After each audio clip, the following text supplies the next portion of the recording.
Vamos a arrancar enseguida con Ágata, pero antes de empezar yo quería pedir un gran aplauso para una sanpedreña, y digo sanpedreña porque ella se consideraba así de pro, que es Laura Valenzuela, que no está con nosotros. Mira, se me pone la piel de gallina al decirlo, porque esta la consideraba su tierra. Ella salía en la Semana Santa de aquí, de San Pedro Alcántara, en Madrid. No sabe, yo soy muy amiga tanto como Ágata de Lara, de su hija. Hemos viajado mucho juntas, he estado mucho con Laura allí en Madrid. Y quería esta tierra como si fuera suya. Así que, Laura, que nos estás viendo desde ahí arriba, tu pueblo te recuerda.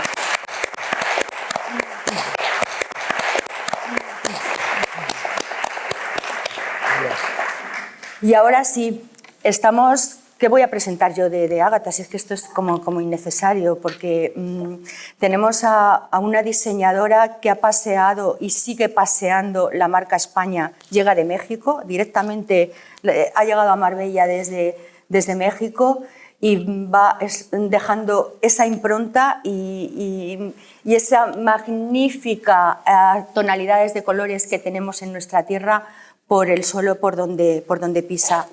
Ágata es una entusiasta de la vida, le echa ilusión a todo lo que llega, y lo último que ha llegado es, como yo digo, el positivismo personificado. Todo le parece divino y le parece bien. Ágata Ruiz de la Prada, mi historia, a raíz de el primer capítulo, va contando toda su vida. Antes me preguntaban en la televisión lo que más me había llamado la atención, y digo, es la sinceridad con lo que ella se ha mostrado en todos los capítulos del libro, ¿no? En ella va narrando el amor por sus hijos, su pasión por el arte.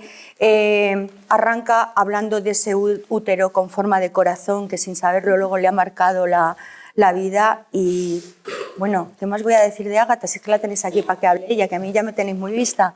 Así que, por favor, un aplauso para nuestra diseñadora de pro, y dar las gracias a este maravilloso ayuntamiento en San Pedro Alcántara, a Javier y al delegado de Cultura, José Antonio, que nos brindan el mejor sitio donde hacemos los encuentros culturales, ¿eh? Tomar nota. Ágata, bienvenida. Oye, muchas gracias. Luego, si queréis, yo os cuento un poco de qué va el libro y me hacéis las preguntas. Como no somos muchísimos, pues podemos hacer preguntas. Cuéntanos, ¿qué has encontrado en esta inmersión literaria que no has descubierto en otras facetas de tu vida? Bueno, más que una inmersión literaria, yo creo que ahora hay un momento en el que se ha puesto de moda. La gente ya no solamente quiere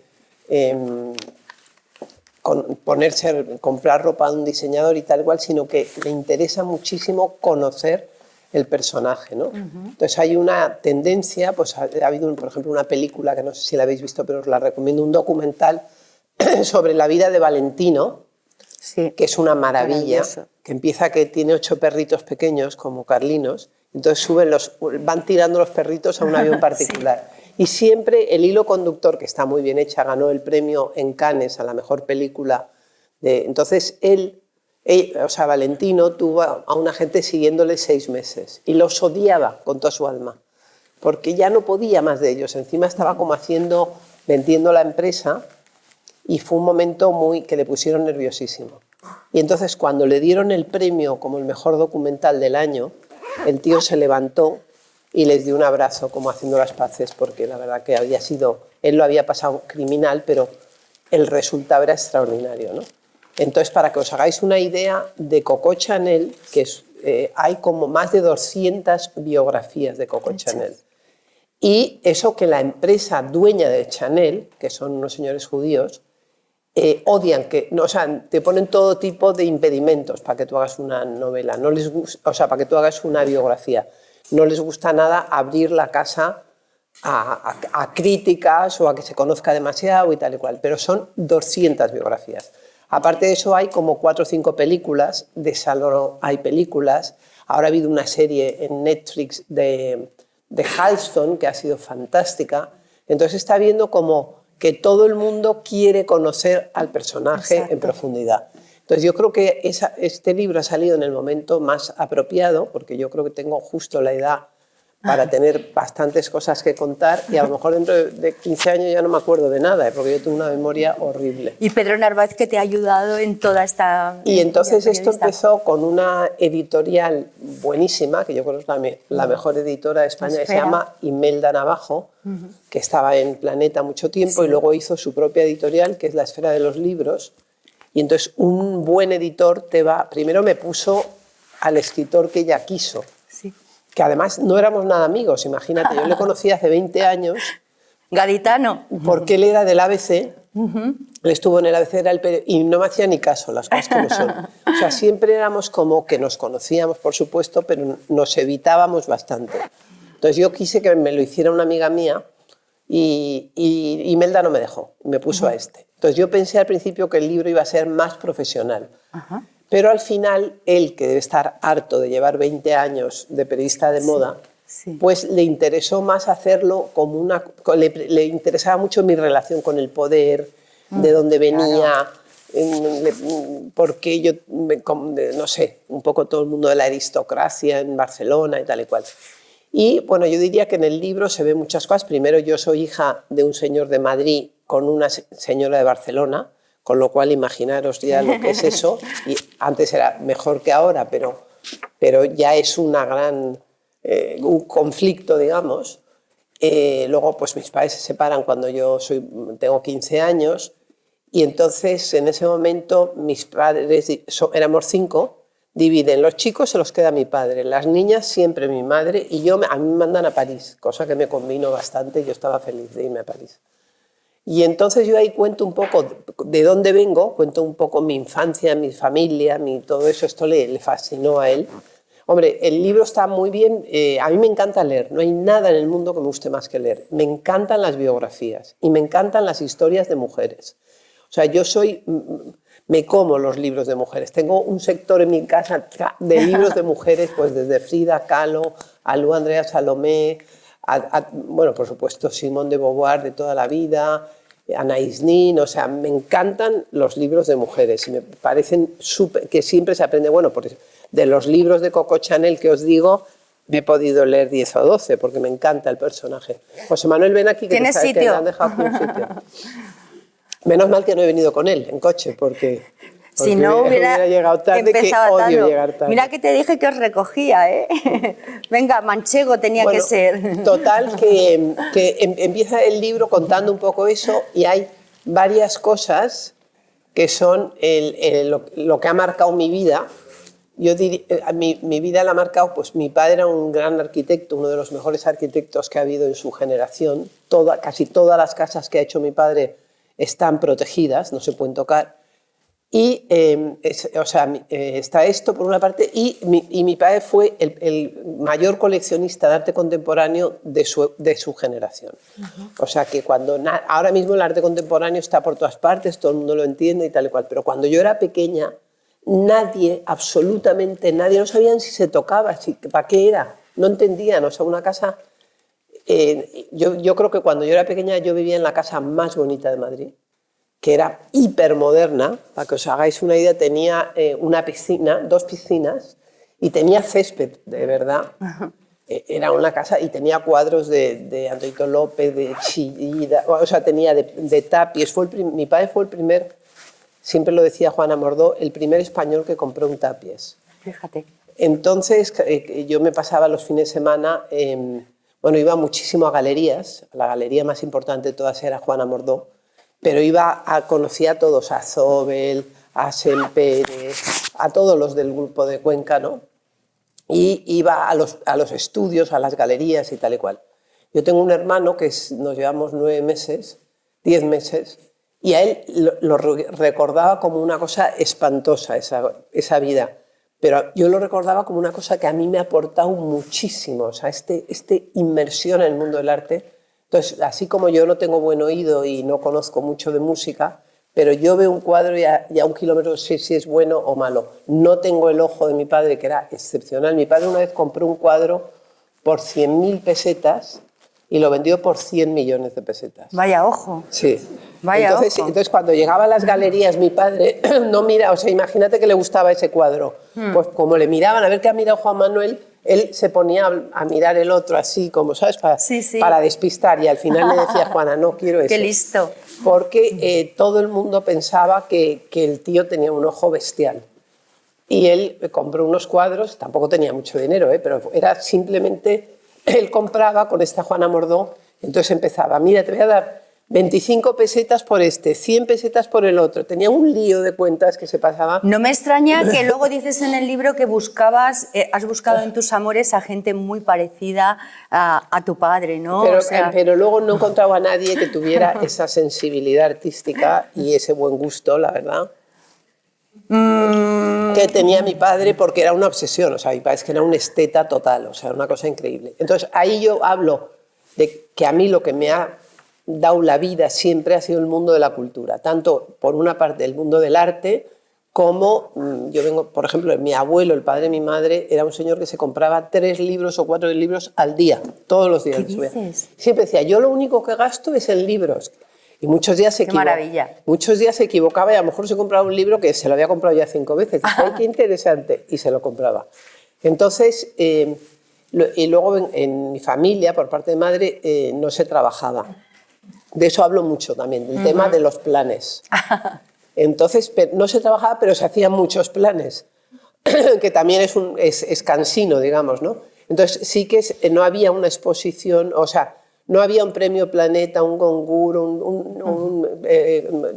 un premio Áncora y Delfín, me acuerdo que eran unos premios, en fin, todos los premios de España. Y en casa de mis abuelos estaba siempre el Newsweek, todos los grandes, el Life, los grandes periódicos y revistas mundiales, y había como mucha, oye, que hay una exposición tal, que hay una ópera, era como obligatorio ir a una ópera en el liceo o tener esa vida cultural, y eso a mí me ha salvado completamente. Yo cuento que el día del divorcio, que la verdad me cogió muchísimo de sorpresa. El divorcio con Pedro J. Ramírez. Sí, el día que me enteré del asunto, lo único que pensé es, me quiero ir al Museo del Prado. Y la gente dirá, ¿qué cursi es esta? No. Pero es que fue como una necesidad de decir, cómo mi vida va a cambiar mucho, pero el Museo del Prado es lo que está ahí. Y siempre nos quedará el Museo del Prado. Entonces, yo tuve una necesidad morrocotuda de eso, y eso me ha ayudado muchísimo en mi vida.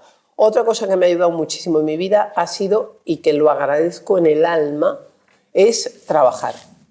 Yo, cuando veo una persona que no trabaja, es que me quedo como patidifusa, porque digo, ¿cómo? O sea, para mí el trabajo ha sido todo. Se lo debo todo a mi trabajo. O sea, porque lo bueno del trabajo es que, por ejemplo, te vas a México y entonces hay una cosa desagradable, pues dices, es trabajo. Hay una cosa maravillosa, pues oye, qué bien, ¿no? Entonces tienes la parte buena de que si hay algunas cosas que puedan ser un poco pesadas, son trabajo, y tienes la parte de lo apasionante que es pasarte la vida trabajando, sobre todo en un trabajo que te gusta muchísimo, ¿no? Y entonces lo mío, pues eso ha sido lo que me ha hecho todo el mundo, mujeres, hombres, todo el mundo tiene problemas en su vida, todos hemos tenido problemas, pero la mejor manera, yo siempre he dicho, de superarlo es con el trabajo, porque el trabajo... Es una catarsis. Es una catarsis. Te duele, a ti te duele el hombro y llegas al trabajo y, oye, que no sé qué, qué tal, que pum, pum, pum. Y al cabo de una semana dices, me dolía este hombro. Exacto. Es que se te ha olvidado completamente si tienes un trabajo divertido. Y luego yo ahí tengo el mundo de la moda, que a mí me encantaba. De pequeña, lo que más me gustaba era dibujar, estaba siempre dibujando. Y entonces yo quería ser artista, bueno, pintora. Y entonces, pero tenía miedo de que en mi familia había habido mucho, una cosa de la que gracias a Dios ahora por primera vez se está empezando a hablar, que es las enfermedades mentales, un poco. Mi madre, que era la niña más pija de Barcelona, que tenía todo, o sea, tú veías lo que tenía mi madre y no te lo podías creer, vivía en un palacio soñado, era ideal, tenía todo, lo que os cuento, todo, jugaba al tenis con Manolo Santana, mi madre, o sea, era como todo, y siempre estaba deprimida. Y yo decía, Dios santo bendito, ¿cómo es posible esto, no? Entonces, que ese es uno de los capítulos que más te ha debido costar, ¿no? Cuando hablas del suicidio de tu madre, con ese... y luego siempre yo digo, Dios mío, cada vez que me pasa una cosa buena, que gracias a Dios es como 2 o 3 veces por semana, digo, joder, qué pena mi madre que se esté perdiendo esto, ¿no? Sí. Entonces... Lo dejas traslucir en ese capítulo. Por eso yo veía que mi padre, que trabajaba, era mucho más feliz que mi madre, que no trabajaba. Y ahí eso, pero bueno, pregúntame tú lo que quieras. No, te quería preguntar, ¿qué capítulo de los que tenemos en el libro te ha costado más compartir? Bueno, como no era muy... Yo creo que el hecho de que yo no fuera muy amiga de Pedro Narváez, al final ha podido ser bueno, ¿no? Sí, yo creo Entonces, que sí. él ha sido un tío muy discreto conmigo. Yo el año pasado me pasé muchísimas horas, todas las tardes con él. Y ha sido un tío, por ejemplo, yo le decía, he tenido un amante. Y no era pesado de esos, oye, pues dime quién es y anda, dímelo, que no se lo digo a nadie, por favor, y cuéntame. No preguntaba. Y al no preguntar yo me envalentonaba y me fiaba más de él, ¿no? Y entonces yo pensé, oye, ya que lo hago el libro, lo que quiero que sea es, yo quiero contar la verdad, quiero contar el máximo de verdad. Y de hecho, por ejemplo, Luis Marianson muy monamente me escribió... Uno de los tres tenores, que hablaremos ahora después. Me escribió una cosa muy bonita, dice, de los intelectuales españoles, con mucha diferencia, eres la más sincera. Y es verdad que mucha gente ha dicho, este libro es posiblemente el libro más sincero que se ha escrito. Doy fe. Por eso es raro que alguna gente diga que yo soy mentirosa, sí.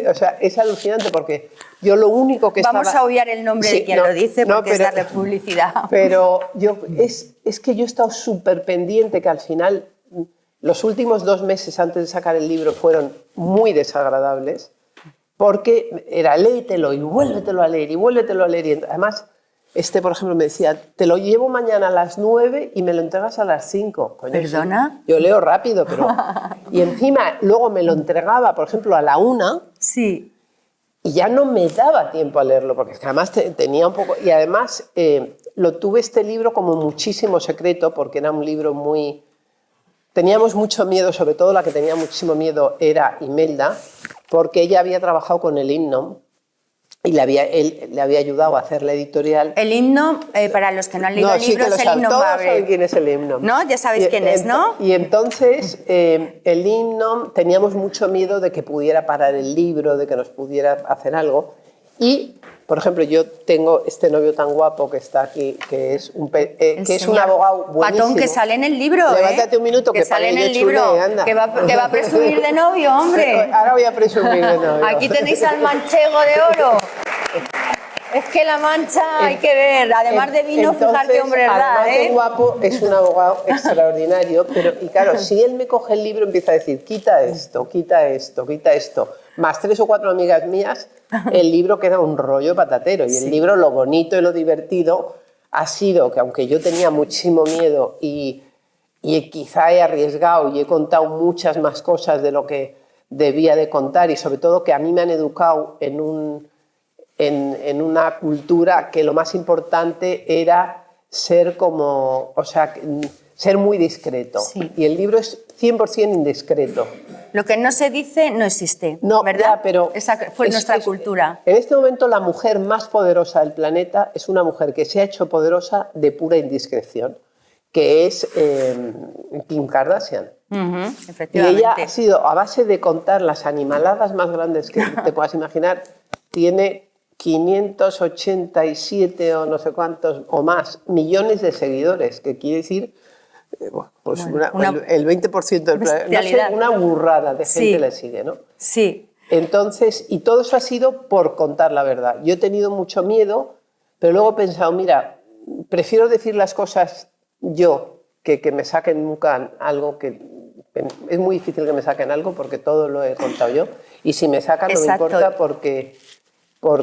Y lo has contado realmente cómo ha sido, porque uno de los capítulos probablemente de los que ha podido ser más polémico y que alguna gente ha querido utilizar en contra tuya ha sido lo del tema del aborto. Hay una cosa muy bonita que ella dice en el libro, porque su máximo amor ha sido... siempre ha querido tener hijos, si se casó y estuvo con Pedro J es porque quería tener hijos, pero ella leyó, como yo de pequeña, Oriana Fallaci. Sí, seguramente Carta a un niño que no llegó a nacer, que era una de mis Biblias en aquella en aquella época en la que, bueno, pues todos hemos sido A mí me adolescentes. gustó más uno que era de entrevistas de Oriana Fallachi. Entrevistas con la historia, también otro de mis favoritos. Pero es que efectivamente, pero la de Carta a un niño que no llegó a nacer es maravilloso. Yo aún recuerdo esas parábolas que hacía y metáforas con la luna y el niño, ¿te acuerdas? O sea, a mí me parece, a mí lo que más me ha gustado del mundo ha sido tener niños, me ha encantado. Y por eso, pero yo tenía este tema y además toda la vida he querido luchar por mis ideas y siempre he querido ser valiente con mis ideas y además acepto muy bien las consecuencias de la crítica y además entiendo que haya gente que opine de una manera diferente. O sea, y bueno, pues todos los temas estos religiosos, yo me considero una persona bastante religiosa y súper respetuosa con la religión, con la mía y con las de los demás. O sea, eso para mí ha sido sagrado, respetar mi religión y respetar las religiones de los demás. O sea, no me hace ninguna gracia que nadie se meta con la Iglesia, para nada. Pero bueno, total, que ahí he aprovechado el libro para sacar todas mis cartas y bueno, pues de ahí, al final, por ahora, estoy muy, muy contenta. Vamos por la cuarta edición. La cuarta edición, ya la quinta, estaba a punto, me han dicho ya en la Esfera, que van... Sí. Está yendo como un tiro. Lo he presentado la semana pasada en México DF, que ha sido un éxito, ha desaparecido porque no tenían mucha fe y compraron pocos, la verdad. Y los pocos que compraron los han vendido. Y además trapicheando, íbamos toda la semana vendiendo. Yo tengo uno que trabaja conmigo que se llama Luis Carlin y cada minuto él iba comprando libros y vendiéndolos, trapicheando con una especie de... Eso de mandar el dinero, ¿cómo se llama? Con el bizum este. Con una especie de bizum iba vendiendo los libros, pero no por ganar dinero, sino para que le llegasen a todos nuestros amigos. Y bueno, pues me ha dado muchísimas satisfacciones el libro y me ha entusiasmado pensar que se pudiera vender tanto y pudiera llegar a tanta gente. Yo creo que ha habido mucha gente de mi generación que le puede interesar leerlo y también mucha gente, muchas niñas y tal, que han ido vestidas desde que han nacido de Agatha Ruiz de Prada, que han tenido cuadernos de Agatha Ruiz de Prada, que han ido al colegio con mochilas de Agatha Ruiz de Prada y que no saben si Agatha Ruiz de Prada existe. Muchas veces me lo han preguntado, ¿pero existe? Y entonces, pues ahora se pueden leer la vida y bueno, pues yo creo que al final eso está siendo bueno para mí. Como que sus propios hijos. Entrevistaba a Tristán la semana pasada. Tristán no se lo ha leído. Para la revista Semana y entonces... No se había leído el libro todavía. Cosima sí, le empiezo a contar cosas que estaban en el libro y dice, pero qué interesante de las cosas que me voy a enterar ahora de la vida de mis padres. Sí. O sea, no, y además Cosima se lo ha leído, lo acabó la semana pasada y le ha entusiasmado. Exacto. Además, Cosima está escribiendo otro libro que es El máximo secreto. Me dijo su hermano, dice, ni a nosotros nos ha contado de lo que va. Dice, están escribiendo Cosima y mi padre, o sea que Pedro J. está escribiendo otro libro, no chivó. Es lo único que no me gusta de este libro, es el exitazo que ha tenido, porque como toda madre, a mí me gustaría y de hecho la que tiene que salir como escritora para adelante es mi hija, que es lo que... Claro, además, yo como dices ahí, es el ojito derecho de Pedro J. Y es mi ojito derecho también. Y tu ojito derecho también. Bueno, y Tristán, que es muy mono, por favor. Es muy divertido. Bueno, niños, a preguntarme cosas. María José, que ha venido de Málaga, ¿no? A María José estábamos con Tristán el otro día, María ¿verdad? José Cuando le hicimos la entrevista. Porque ¿cuántos desfiles habré hecho yo con María José? Habré hecho 20 o 30 desfiles. Y todos maravillosos. Allí en Málaga, en Marbella. Y no pude ir el otro día, pero fue Tristán que no conocía Málaga. Claro. ¿Te lo puedes creer? Ahí le hicimos la entrevista, eso nos dijo que era la primera vez que en Marbella sí que había estado, pero que no conocía Málaga. Medio mundo, hasta en los 5 continentes, hasta en la India, partes, en China, y en España, Shanghái, por todas partes, y no conocía Málaga. Que por cierto nos dijo que le tienes que dar más cancha para hacer moda masculina, que eso es lo que aspira él dentro de... Dice, aunque la verdad ya me está dejando y tal, es verdad que tienes más diseños femeninos que... No, y eso que los hombres son mucho más fieles que las mujeres. Y mirar la línea de Cosima, los pendientes que llevamos, que Inma por ahí está también, que también los lleva, mírala, todas vamos con los diseños de Cosima. Yo te quería también preguntar, gran parte del libro sí que es verdad que lo ocupa, yo estuve en Diario 16 5 años y trabajé con Pedro J. Ramírez y cuando ella empieza a narrar le conoció en un avión, el empeño que tenía un señor de Logroño, es verdad que era un hombre como muy cáustico, venía vestido de la zona del norte y tal, y de repente conoce a Ágata Ruiz de la Prada y empieza a llegar al periódico con unos batines verdes, unos batines rosas. No son batines, eran unas chaquetas. Como guardapolvos, algo así, Ágata, ¿no? No, eran unas chaquetas. Pues no sé, le quedaban más largo que las chaquetas. No sé, eran como un guardapolvo que la gente cuando lo veía flipaba. Y encima, la que también lo cuenta ella en el libro, Lola Gabarrón, que era la que llevaba moda entonces en Diario 16. Yo le conocí gracias a Lola, porque Lola, como tú muy bien decías ayer, era una periodista muy influyente en ese momento, viviendo tal, con uno que se llamaba Domingo, ¿te acuerdas? Sí, que era el mejor gastrónomo de España. Sí, en principio. Eran muy raros. Xavier Domingo. Sí, Xavier Domingo, que escribía. Sí. Y entonces ella era como todopoderosa. Entonces aparecí yo y entonces ella apostaba muchísimo en esa época. Era solamente en el mundo, solo existía otra diseñadora española. Y era todo el día patapum, chimpum, patapum, chimpum. Y claro, entonces yo hice un desfile que se llamaba Bueno, Bonito y Barato. Sí. Y entonces tuve ahí a un grupo de música medieval. Total, que presento ese desfile con este grupo y entonces ella me puso verde. Bueno, 2 días antes, viniendo de Barcelona, yo coincidí en un avión y se me acercó el innombrable y me dijo, ¿tú eres Ágata Ruiz de la Prada? Y tal. Soy fulanito de tal, el director de un periódico. En ese momento los directores de periódico tenían un poder enorme. Eran Dios. Cosa que ahora no tiene nada que ver. Pero bueno, y entonces, entonces le llamé para que viniera a mi desfile. Me dijeron mis hermanas, ¿por qué no llamas a este para que venga? Me dice, mira, no puedo ir a tu desfile, pero ¿por qué no quedamos a cenar? Pensé yo, menudo buitre ¿no? Porque no puede venir a mi desfile y tal. Pero al día siguiente me llamó y justo me había puesto verde Lola Gabarrón. Y sí, dije, pues efectivamente. Sí que vamos a ir a cenar. Te dio una caña que vamos. Sí. Pero bueno, no se imaginaba lo que iba a pasar después, que no la ponen de patitas en la calle a ella de milagro. Bueno, pero ya se quedó sin influencia ninguna. Imaginaos, ¿no? Porque ya te digo... O sea, desapareció por arte de magia su influencia. Totalmente. Y ella habla también en el libro cómo en aquella época, fíjate, Polanco habla de Isidoro, que entonces pero era fíjate, Pedro J. Gracias a este libro han pasado cosas milagrosas. Por ejemplo, el otro día me dieron la contraportada del País. Y yo llevaba, sin salir en el País, 28 años. 28 años. Y la periodista, y aparte que les pongo verdes. Sí, eso te iba a decir, que les das una caña en el libro, claro, a Polanco, a Cebrián... Les pongo súper verdes, pero claro, la gente joven que está ahora ya ni sabe ni quién es Polanco. Y entonces les hace mucha gracia porque, fíjate, la colección de mi padre de cuadros, esas cosas he contado de tal, se la compró enterita Polanco. Entonces, de repente están como fascinados. Les pongo verdes, pero estaban encantados de sacarme la contraportada. Y cuando la periodista, que es muy divertida, muy lista, me indagó, porque tú tocas ahí en un papelito y pones Ágata Ruiz de la Prada, y te salen 28 años en que he salido 2 veces mencionada en la página 48, ¿sabes? O sea, nada. Han pasado de mí completamente... Y dices, caray, pues que al día siguiente de la portada de la contra del País tuvimos la contra de La Vanguardia. La Vanguardia me han tratado mucho mejor que el País siempre. Pero es que a los 2 días tuvimos todas las contras del grupo El Correo. El Correo Vasco, el Correo de no sé dónde, el tal. Entonces, han pasado cosas milagrosas, como que, ya te digo, o no se lo han leído...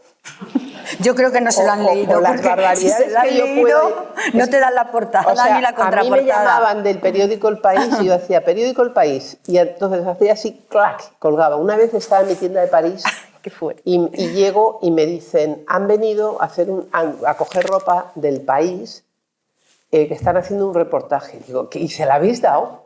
Corriendo ahora mismo y se las arrancaron de los brazos y las trajeron, porque es que era una cosa recíproca, ¿sabes? O sea, ellos pasaban de mí, pero es que yo les tenía una tirria. Y luego, una cosa que cuento ahí es que, fíjate, yo me he separado del Innom hace años y yo sigo me encanta. Respetando a sus enemigos, cosa que él no ha hecho, porque luego él, ¿sabes? Él se ha puesto de rodillas y ha pedido una tregua, que creo que me han contado muchas cosas que ha hecho para que le perdonaran todos sus años de Que es que además ella habla de cuando habla de Isidoro, que era Felipe González, y dice, no sabía que en mi casa... De Isidoro, que es el hombre que más me ha ayudado a mí del mundo porque mundial. viste a su mujer en la Moncloa, a Carmen Romero. No, pero yo te hablo de Isidoro Álvarez, que es el presidente del Corte Inglés, que fue... Que es al que yo le debo todo, porque yo antes de conocer a Isidoro, a mí la gente me conocía muchísimo, desde los...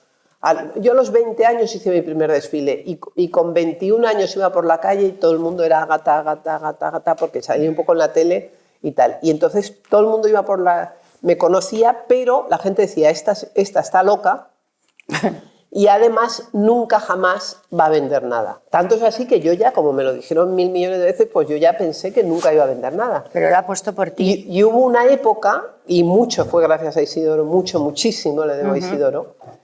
Por ejemplo, yo tengo una fundación con todas mis cosas que hice cuando se cumplían 30 años de mi primer desfile y yo quería que el presidente de la fundación fuera Isidoro. Él era el presidente del Corte Inglés, el presidente de la Fundación Ramón Areces y me dijo, no puedo ser, pero quiero ser patrono. O sea, cómo me ha tratado a mí Isidoro es increíble. Y entonces hubo un momento, cuando yo empecé con el himno, me decía, pero es que tú no tienes producto. Que yo creo que en toda la historia de España juntas el producto de todos los demás diseñadores juntos y lo pones en una pila y la mía es más grande. O sea, lo que hemos llegado a vender de bolígrafos, de perfumes, de calcetines, de sábanas, de toallas, de azulejos, o sea, ha sido como una cosa que claro, a costa de no haber producto hubo una hiperproducción, ¿no? Sí. Pero cuando yo te decía lo de que está contemplado en el libro, tú decías, no sabía que en mi propia casa se iba a montar esa guerra cuando Pedro J. sacó todo el tema del GAL, porque hablas de Felipe González y cómo ese trato que tuviste con Carmen Romero, que era una gran señora, porque y la vestiste... Carmen Romero, cuando llegaron al poder, yo no conocía el mundo de la moda porque en mi familia no había relación con el mundo de la moda y había mucha relación con el mundo del arte. Eso. Entonces yo expuse en un sitio, por ejemplo, que yo fui a una exposición y la siguiente exposición fue Andy Warhol. Imagínate lo que es una niña de 23 años y que te venga Andy Warhol. Que Andy Warhol en ese momento era... Bueno, yo creo que los dos pintores que más influencia han tenido en el siglo XX de lejos son Picasso y Andy Warhol. O sea, yo me acuerdo una vez que estuve en una exposición de Andy Warhol en Nueva York y le preguntamos, oiga, ¿cuánto valen estos cuadros? Y dijeron, no, ustedes no tienen dinero y tal. Y los cuadros empezaron en la exposición, que un cuadro valía 900.000 euros y acabó la exposición costando ese mismo cuadro al mes y medio 30 millones de euros. Fue en Cagosian, una barbaridad. Entonces, ¿en qué estábamos? No, estábamos hablando de tu primera incursión en la Moncloa, que la hiciste con Carmen Romero. Y entonces, después de esa exposición en la Galería Fernando Vijande, que Fernando fue el gran puente que hubo entre Madrid y Nueva York, y fue el que trajo a Warhol a Madrid, yo me acuerdo el día que se murió Fernando Vijande, yo estuve llorando 3 horas. Y yo no sabía que le quería tanto, pero fue como el final de una era. O sea, fue como el sueño de Madrid-Nueva York, Madrid-Nueva York, Madrid-Nueva York, cuando era la pera, y de repente empiezan a haber muertos de sida, de cosas, tal cual, y desaparece Fernando Vijande, y fue brutal. Y entonces luego hice una exposición en Juana de Espuru, que he hecho como 4 o 5 con Juana, y hicimos una exposición que eran unos trajes pintados por Enrique... No, ¿por quién eran esos? No, era por Gloria García Lorca. Y entonces vino la mujer del presidente del gobierno, que acaban de llegar los socialistas al poder. Exacto. Oye, que vinieran 8.000 personas a una mierda de galería. Entonces fue tal éxito, entonces como había policía y tal y cual, dejaron subir a 50 o a 70. Y entonces fue un exitazo monumental, nadie vio nada, absolutamente nada. Y entonces al día siguiente Carmen Romero vino a mi estudio y me compró 40 trajes. Entonces salí en todos los periódicos diciendo Ágata Ruiz de Prada, la modista de Carmen Romero. Y entonces fui a entregarlos a Moncloa y la verdad que estuvieron muy simpáticos conmigo. Al poco tiempo ya era, cuando ya con esto, el odio a Felipe era una cosa tan brutal, que además yo lo olía, porque es que yo me he cruzado con Felipe González por todas partes, en los aviones, en el tal. Claro, y yo sigo, o sea, yo ahora mismo veo a Felipe González y me da un vuelco el corazón porque es que han sido tantos años de estar en el lado contrario, ¿no? Claro, que luego fue la caída de Pedro J, que lo he contado yo creo otras veces en los encuentros.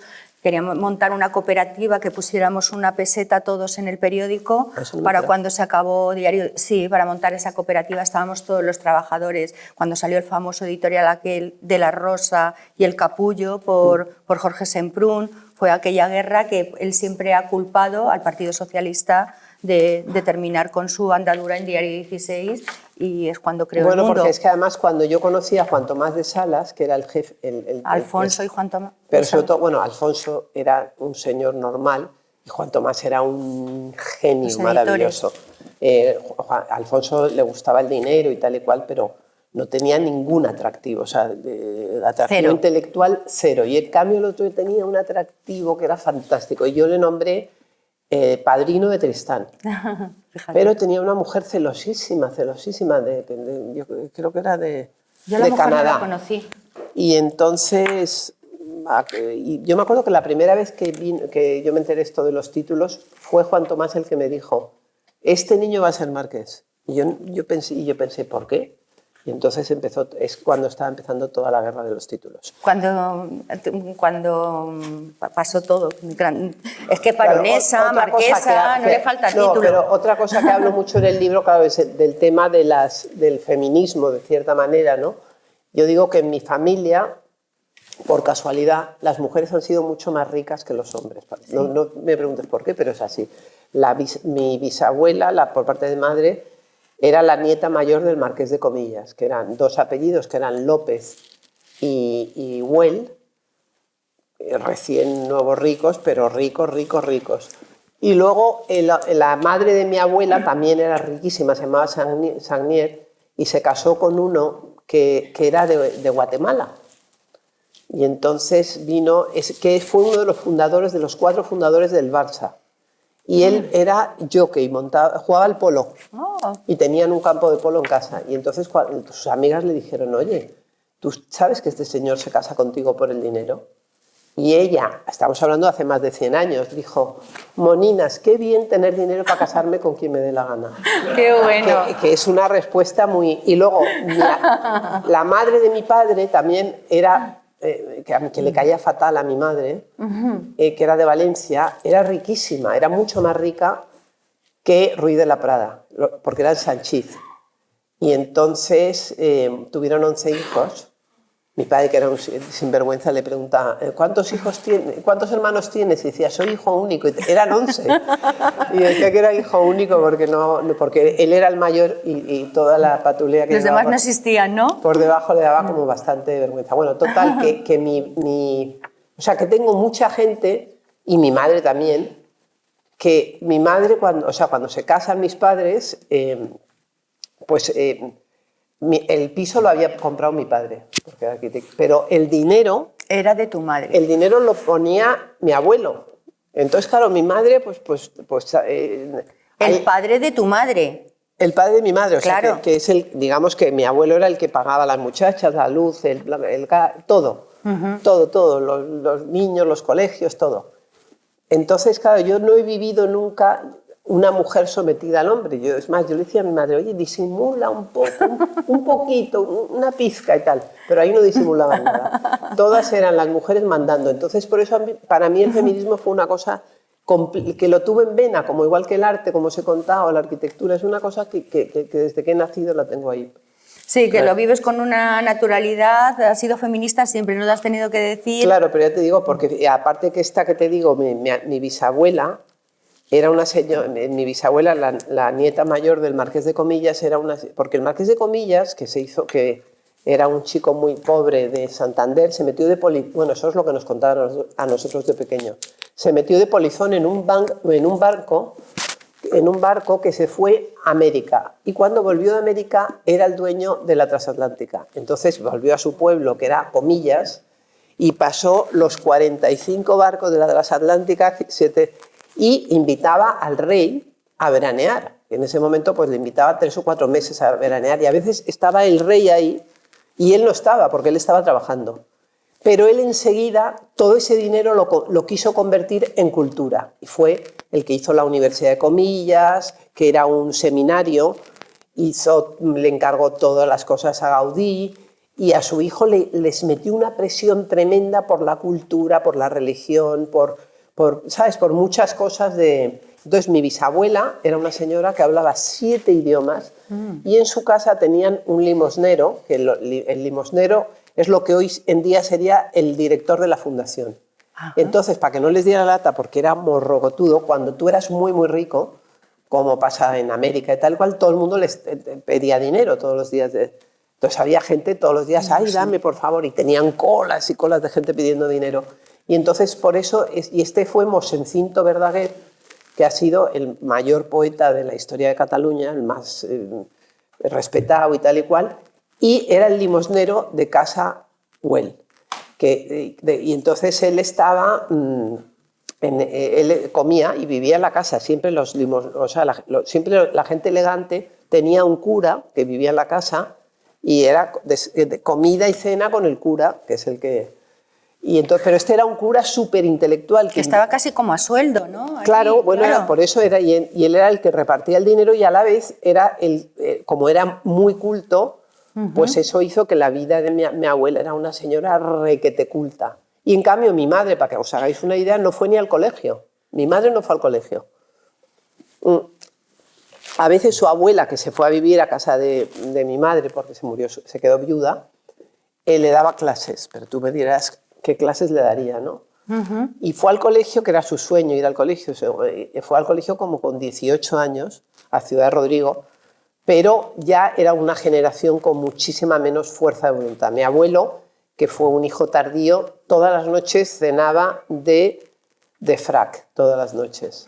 ¡Qué personaje! Vida. Y tenía una inglesa, una francesa y una alemana siempre al lado suyo. O sea, luego entonces desde ahí ya fue todo mucho. Luego ya vino la decadencia, muchas decadencias, que a mí también me interesa y me gusta la decadencia, pero siempre yo he luchado un poco por intentar mantener eso, pues porque claro, cuando has visto la gozada que han tenido estos, las mejores fincas de España, las mejores, un nivel cultural alucinante, todo, y ver cómo se va todo al garete por no trabajar, porque yo creo que un poco el gran error de España es que en España desde hace muchísimas generaciones, cuando tú eras algo, que llamaban hidalgo, que quiere decir hijo de algo, que quería decir que ya el objetivo era que no trabajar tú nunca más, ni tus hijos, ni tus nietos, a ver hasta cuándo llegaba sin trabajar.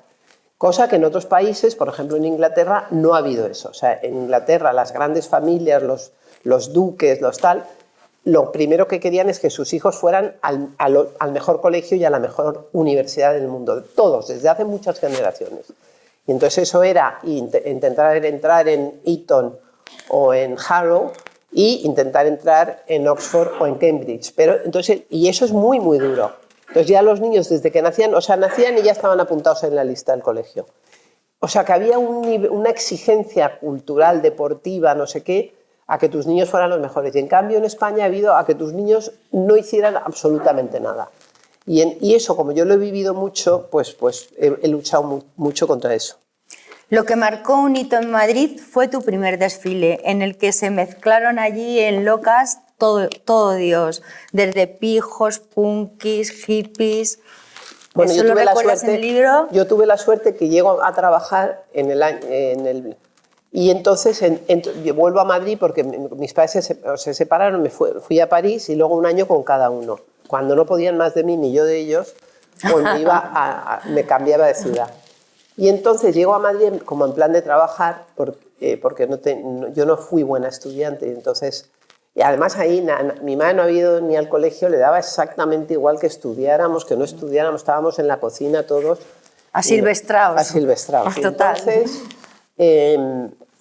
Y entonces llego a Madrid y entro de pleno en la movida madrileña. Entonces para mí eso fue una maravilla porque antes no había ni Instagram ni nada, pero yo creo que en esa época no queríamos ser ricos o no pensábamos en el dinero, queríamos ser famosos.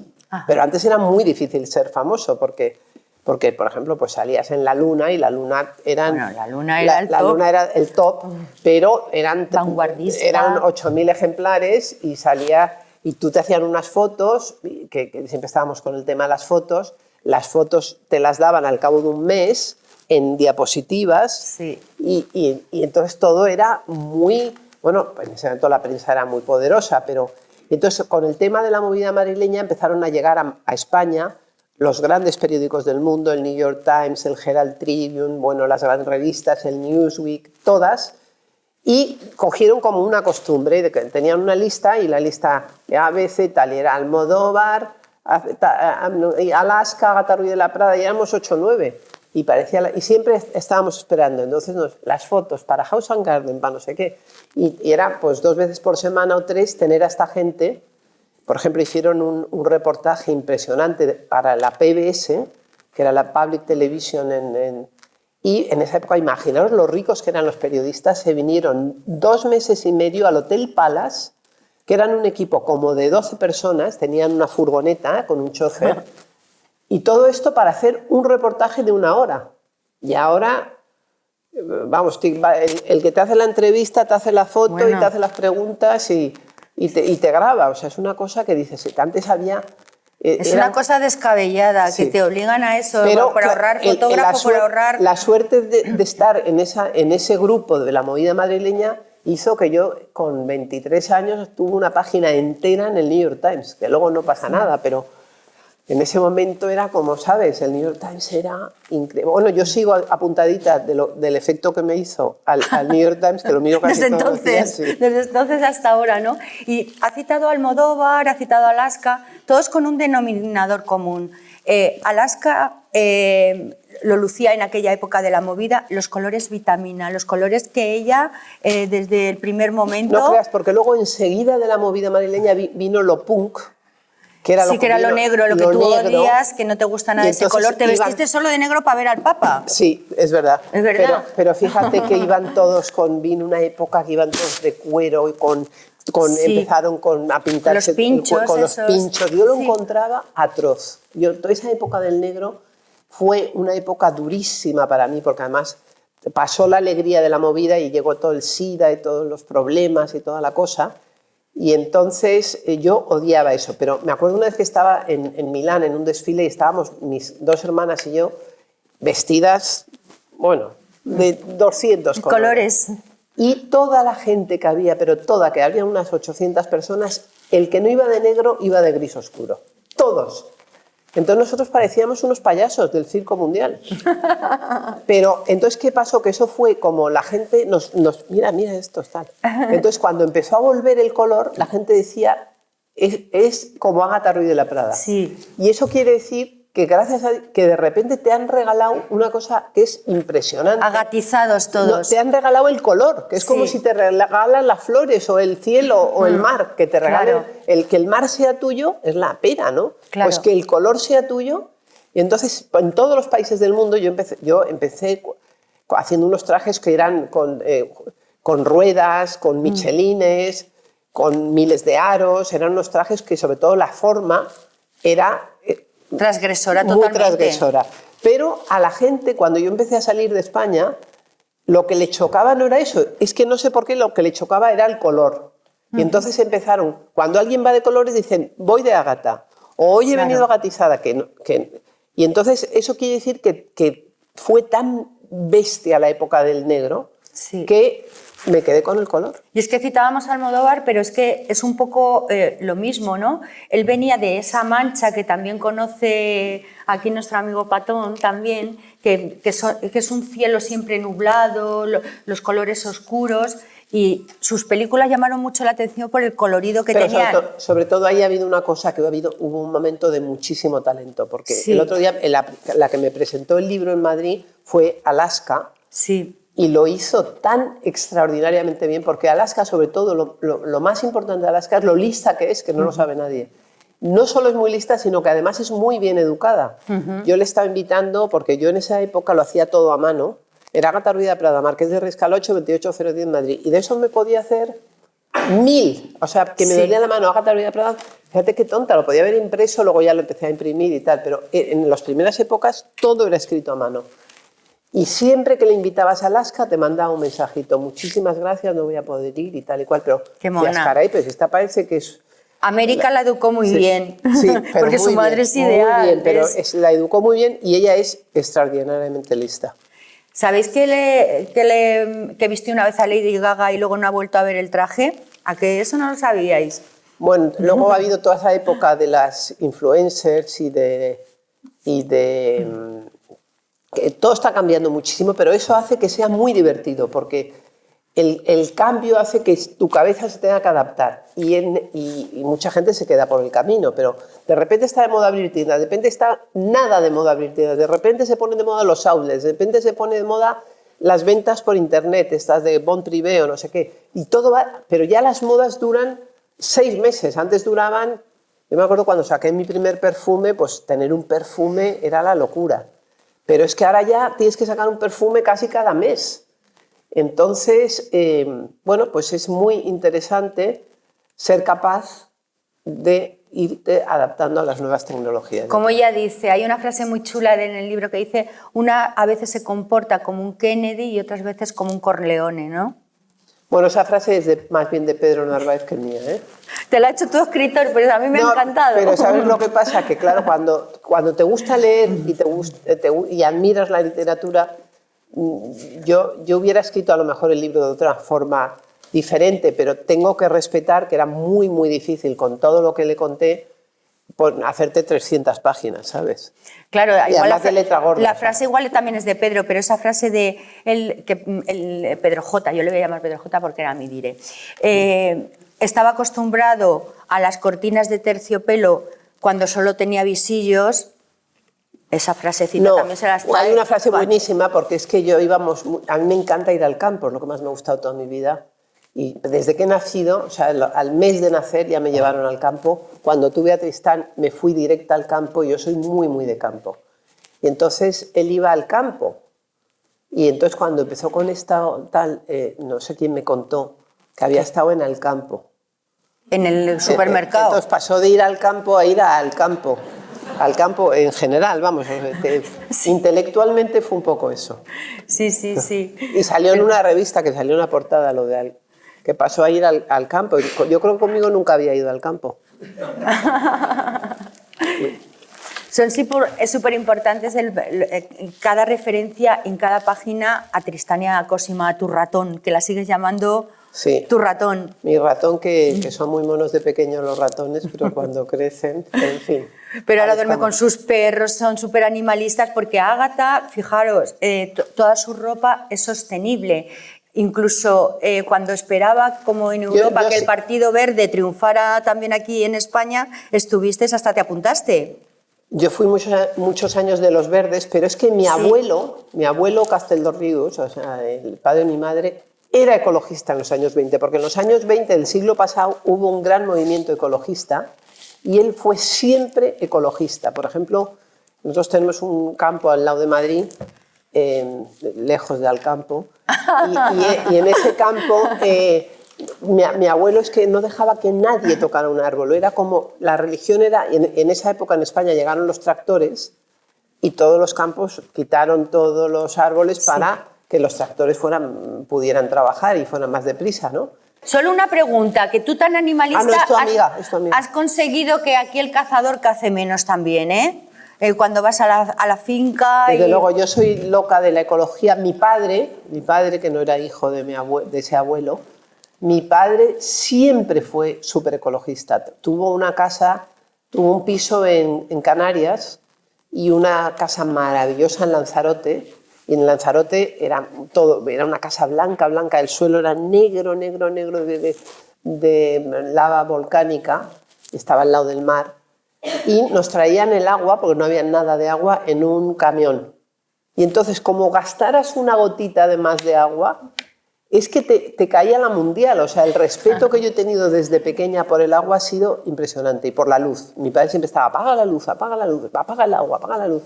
y siempre fue muy, muy, muy ecologista. O sea, que así como os digo que el tema del feminismo, del arte, todo eso, pues todo eso me viene dado, porque es que la ecología la he mamado, ¿no?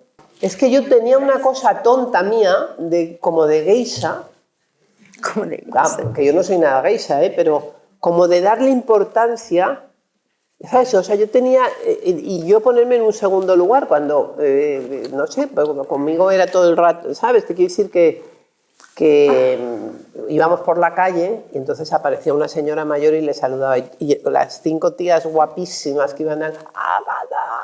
O sea que yo tenía mucho mejor público, siempre he tenido mejor público, y además un público con mucho más futuro. Estamos empezando, llevamos un año y al principio es todo maravilloso, ¿no? Pero bueno, yo creo que sí, fíjate, lo que yo nunca me enamoraría, el mundo de la moda, porque yo tengo una íntima amiga, muchos amigos médicos, tengo muchos médicos, y entonces un día le digo, oye, pero en los hospitales creo que hay un follón, porque aparte de que está la muerte y la vida y todo eso, eso pone mucho, es verdad, muchísimo, muchísimo, porque ya que te vas a morir, porque que sea todo, entonces...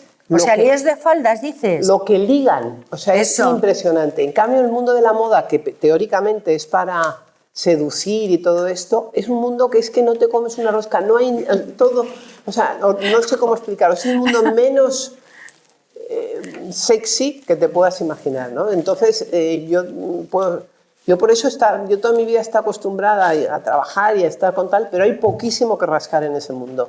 Y entonces, pues siempre a mí me han gustado los señores como lo digo en el libro, que mi padre, pues un poco, os he contado que fue una gran influencia para mí porque fue un gran arquitecto y un gran coleccionista, pero tenía una cosa con las señoras que no os lo podéis imaginar, una enfermedad.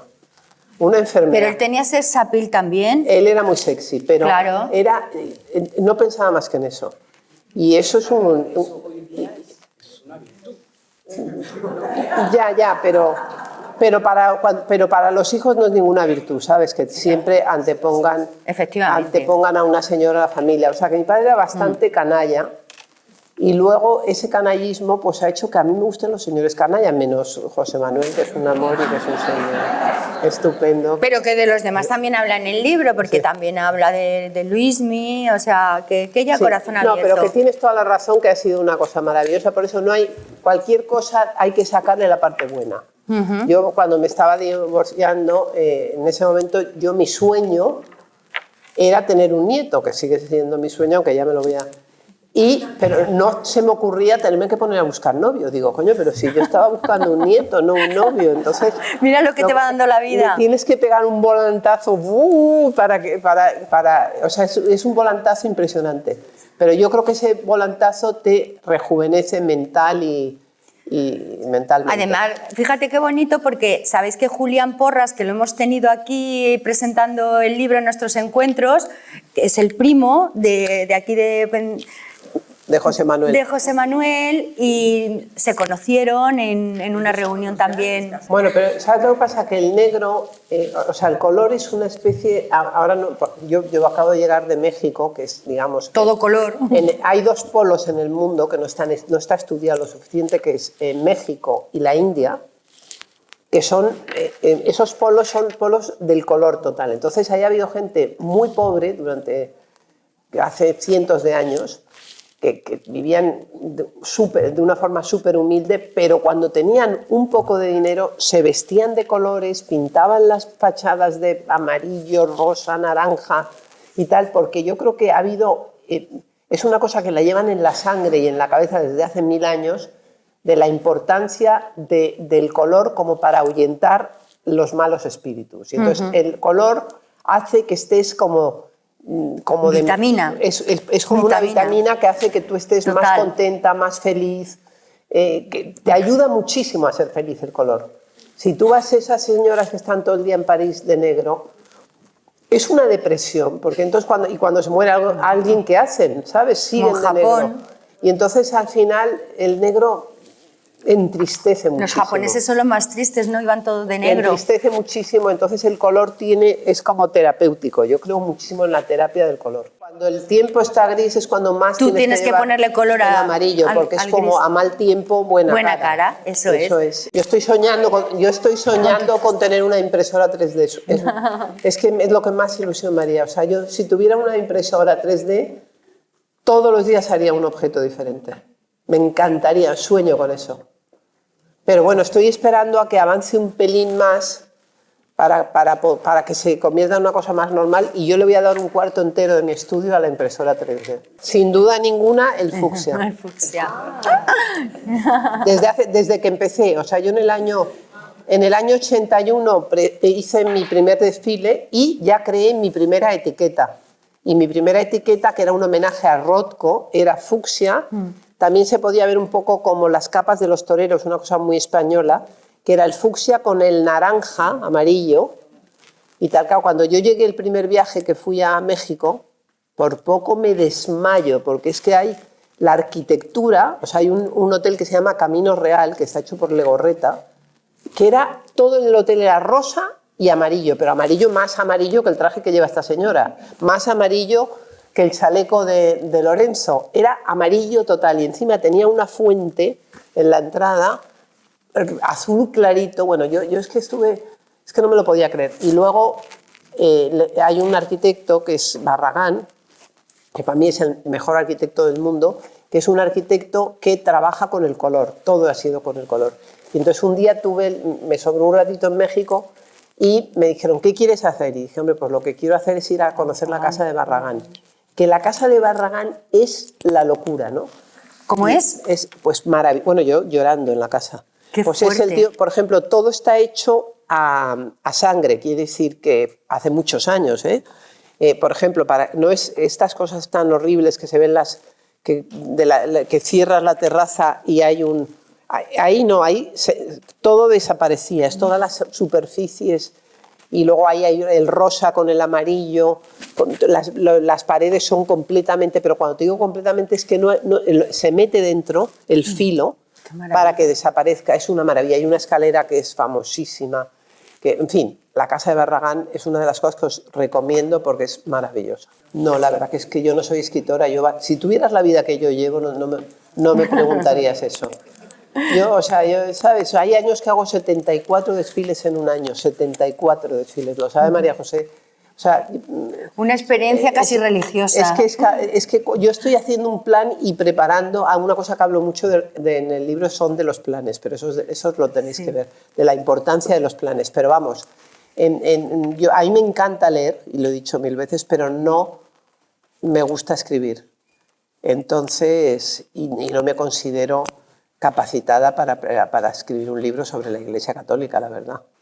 Es que si tú te fijas, ¿quién se iba a imaginar que el hijo del rey de Inglaterra iba a escribir sus memorias? ¿Quién se lo podía imaginar? O sea, es un movimiento que es completamente nuevo. O sea, porque antes un diseñador, que ni siquiera se llamaban diseñadores, se llamaban modisto, y vestía a las señoras ricas, que además era bastante frustrante porque, hombre, había 4 ricas guapas, pero había muchas ricas que tú sabes lo que es adaptarle el traje, era muy difícil, o sea, era muy difícil. Entonces, un diseñador ha pasado de ser un modisto que vestía a señoras ricas a una persona que toca todo tipo de ámbitos. Por ejemplo, yo me acuerdo que una vez vinieron a ofrecerme en el estudio hacer sopa y hacer pasta. No, sopa, ¿y qué más era? Sopa y... Entonces, mi director general, que la verdad que le tenía que haber mandado la mierda ese día, me dijo, si haces sopa me voy del estudio. Yo tenía que haber dicho, vete del estudio, hubiera sido genial. Y porque tener a Agatha Ruiz de la Prada hasta en la sopa era muy guay, ¿no? Entonces, como cuando antes era el diseñador solamente hacía trajes, y era un diseñador...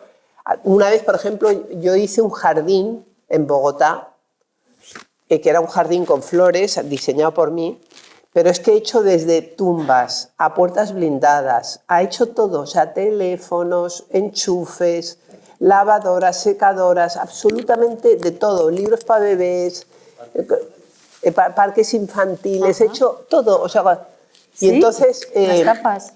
Y ahora una de las cosas que está de moda es que la gente quiere conocer a los diseñadores y a todo el mundo le interesa la historia de Van Gogh o la historia de los pintores o la historia y también la historia de los diseñadores. Por eso yo he escrito el libro y por eso, ya que lo decía, por lo que no quería es que fuera un rollo de libro, que fuera por lo menos divertido y que tuviéramos un... Bueno, que ahí lo tenéis y de verdad llevároslo porque es que no os vais a poder despegar. Además, es un ola por dentro. Fijaros, tiene la mitad de fotos. Fijaros la de fotos que tiene, que esto solo... Bueno, este me encanta. La verdad es que me deja muchas cosas que de repente digo, ay, Dios mío, esto no lo conté en el libro. Y en la semana pasada llegué, ¿de dónde llegué? Llegué en Canarias, antepasada, y comí con mi editora que me encarga otro libro, pero eso ya es secreto. Mirar este Sindicato del Crimen, solo os voy a enseñar esta fotografía porque los demás la vais a ver cuando compréis el libro. Qué maravilla cuando vistió Ágata a estos personajes de la historia, que además uno de ellos es el padrino de Tristán. De Cosima. De Cosima, es verdad, Paco Umbral. Yo sabía que era uno de tus hijos. No sé si antes empecé a contarlo y luego no lo acabé. El tema de que cuando tú eres un artista, el mundo del artista es un mundo de mucha soledad. Y te puedes comer mucho el coco y ese comerte el coco te puede llevar por caminos muy malos.